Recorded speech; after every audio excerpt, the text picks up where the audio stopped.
Su atención, por favor. Las células T gamma delta presentan un TCR constituido por las cadenas gamma y delta.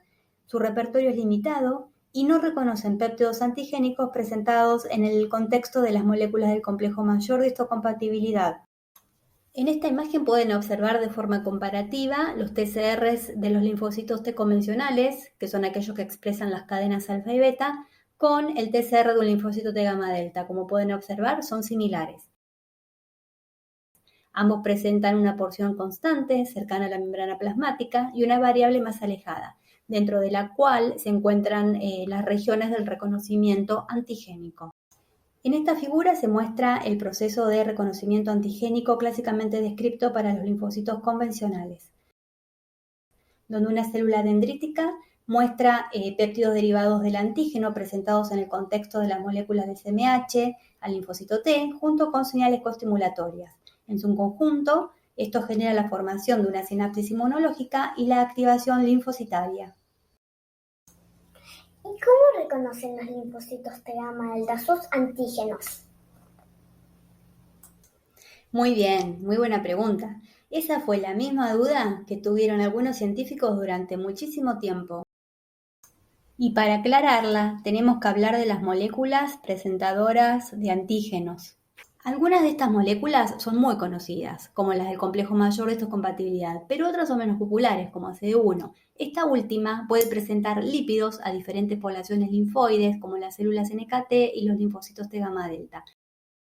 Por otra parte, también existen las butirofilinas, que son moléculas capaces de inmovilizar en su superficie pequeñas moléculas no peptídicas fosforiladas capaces de ser reconocidas por los TCRs de una población particular de linfocitos T gamma delta. Resumiendo, las células T gamma delta van a reconocer antígenos en el contexto de las moléculas CD1 o en su forma nativa, como es el caso de los sofoantígenos. Hey, no se olviden que los linfocitos T gamma delta son un sublinaje no convencional de células T. Tienen un repertorio limitado, son mayormente doble negativas y representan del 1 al 10% de los linfocitos circulantes. Imposible un repertorio restringido. Pero no estamos hablando de música, esto es otra cosa, y ahora lo van a explicar. Existen dos grandes grupos de linfocitos T gamma delta, los que expresan la cadena variable delta 2 y los que no la poseen. Estos últimos serán delta 1 o 3. Las células con TCR de cadena variable delta 2 están en sangre, y las de cadena variable delta 1 y 3 en tejidos. En humanos se conocen 6 genes variables gamma, que se asocian con un número reducido de genes delta. Además les cuento que participan en la respuesta inmune innata y adaptativa, reconocen moléculas propias inducidas por infecciones o transformación tumoral, pueden ejercer funciones citotóxicas y producir citocinas. Sí, mediante la producción de TNF-alfa e interferón gamma inducen la maduración de células dendríticas y la activación de neutrófilos, y además, a través de la producción de interleuquina 17, promueven el reclutamiento de neutrófilos a sitios de inflamación. Además, presentan receptores de reconocimiento de patrones que le van a permitir reconocer tanto microorganismos como señales de estrés endógeno, y esto es sumamente importante para que las células puedan identificar procesos inflamatorios o de transformación tumoral. Y a través de CD16 y NKG2D van a poder reconocer células opsonizadas por anticuerpos o aquellas que expresen moléculas inducidas por estrés e inducir citotoxicidad sobre las mismas, de forma similar a lo que hace una célula NK.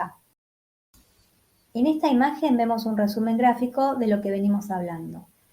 Por un lado, los estímulos que la célula T gamma delta puede percibir, como por ejemplo microbios, células infectadas o transformadas e incluso citocinas. Y por el otro, las respuestas que genera como consecuencia de este reconocimiento.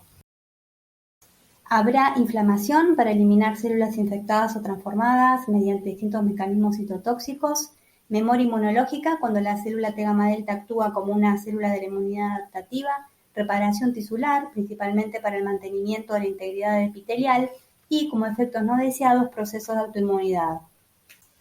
Con respecto a la localización, se van a ubicar principalmente en epitelios y allí presentan un mismo o muy similar TCR, mientras que también se pueden ubicar en circulación y distintos tejidos, aunque en bajo número y con distintos tipos de TCR.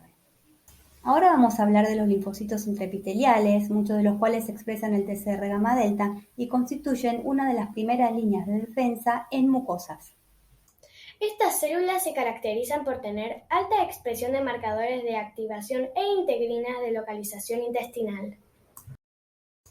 Asimismo, expresan receptores de células NK y genes relacionados con la actividad citotóxica. Se ubican en la región media y alta de las vellosidades intestinales. A la derecha de esta imagen hay una fotografía de inmunofluorescencia donde vemos en azul a los enterocitos y en verde a los linfocitos T gamma delta. Se trata de un corte longitudinal de vellosidades en un modelo murino y como podemos observar, los linfocitos se encuentran distribuidos en la zona media alta de la vellosidad.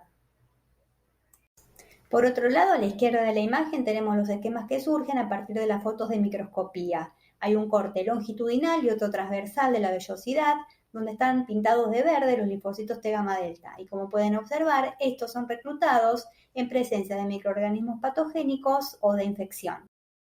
Y continuando con las inmunofluorescencias, acá podemos observar en un corte transversal de vellosidades cómo los linfocitos T gamma delta marcados en verde se encuentran intercalados entre los enterocitos y algunos otros asociados a la cara vasolateral.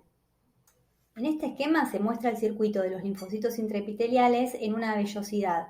Como pueden observar, van a ir recorriendo la cara vasolateral de los enterocitos y van a poder intercalarse entre ellos, permanecer un tiempo determinado y continuar con su recorrido. Esto constituye el fenómeno de inmunovigilancia. Son células muy móviles y muestran un patrón de migración estructurado, nada librado al azar, lo cual sugiere un rol en el mantenimiento de la defensa inmune en la barrera epitelial. Por lo tanto, su falta de activación lleva a la ausencia de la protección frente a infecciones. Sin embargo, la activación inapropiada puede conducir a la inflamación crónica. En consecuencia, su regulación es crucial para mantener la barrera epitelial y la inflamación fisiológica. Como mencionamos previamente, las células T gamma delta también participan en procesos patológicos. Y entre ellos podemos mencionar a la autoinmunidad. Algo que no mencionamos previamente es que los linfocitos T gamma delta, al igual que los linfocitos T convencionales, pueden adquirir distintos perfiles efectores, como son el Th1, Th2, Th17, etc. Y es el similar al Th17 el involucrado en los procesos de autoinmunidad.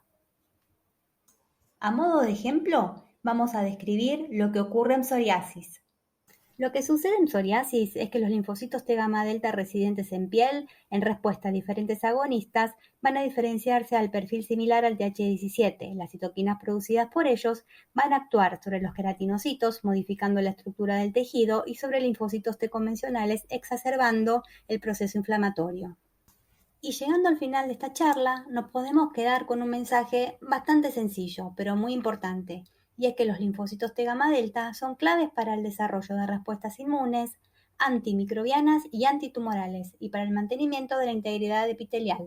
Este es el material que pueden consultar para saber más sobre los linfocitos T gamma delta.